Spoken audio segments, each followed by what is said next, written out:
একটা সময়ে অভিনয়ে ছিলেন নিয়মিত, কিন্তু স্বামী লেখক নির্মাতা হুমায়ুন আহমেদের মৃত্যুর পর মেহেরাবুর শাওনকে আর অভিনয়ে দেখা যায়নি। অভিনয়ে না দেখা গেলেও সামাজিক যোগাযোগ মাধ্যমে বেশ সরব তিনি। প্রায় সময়ই নানা ইস্যুতে নিজের অভিমত প্রকাশ করেন সোশ্যাল মিডিয়ায়, পাশাপাশি জানান নিজের আপডেট। সেই ধারাবাহিকতায় এবার নিজের সঙ্গে ঘটে যাওয়া দুর্ঘটনার খবর জানালেন তিনি।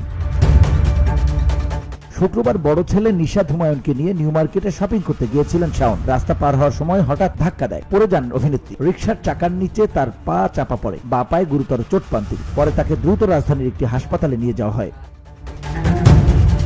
সামাজিক যোগাযোগ মাধ্যমে বিষয়টি জানিয়ে শাওন লেখেন, বড় বেটা নিশাদ হুমায়ুনকে নিয়ে গিয়েছিলাম নিউ মার্কেট, তার বাবার প্রিয় বাজারে। সুন্দরভাবে কাজ শেষ করে গাড়ির কাছে ফিরছিলাম। জুম্মার সময় দুপুর 1:55। নিউ মার্কেটের ভেতরের অংশের চলাচলের রাস্তায় বসা মুসল্লিদের নামাজ প্রায় শেষের দিকে। রাস্তা একদম ফাঁকা। ডান বাম ভালো করে দেখে যেই না রাস্তা পার হওয়া ধরেছি, কোথা থেকে মাটি ফুরে এলো বাংলার টেসলা খ্যাত এক ইঞ্জিন চালিত রিক্সা। কোন রকম বেলে টুংটাং না করে আপু সরেন বলে ডাক দেয়া আর কিছু বুঝে ওঠার আগেই 3 যাত্রী সহ চালক মহাশয় এক সজোরে ধাক্কা দিলেন। প্রবল বেগের সেই ধাক্কায় আমি 360 ডিগ্রি ঘুরে রাস্তায় পড়ে গেলাম, আর বাংলার টেসলার পেছনের চাকা আমার বাম পায়ের উপর দিয়ে চলে গেল।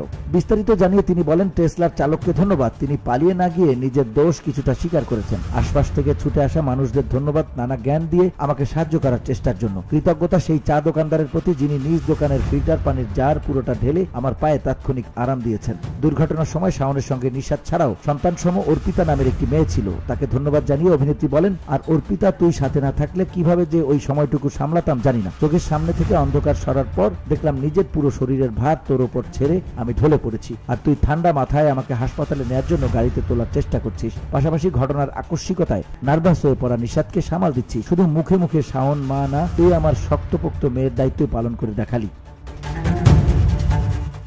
VOD Bangla news desk.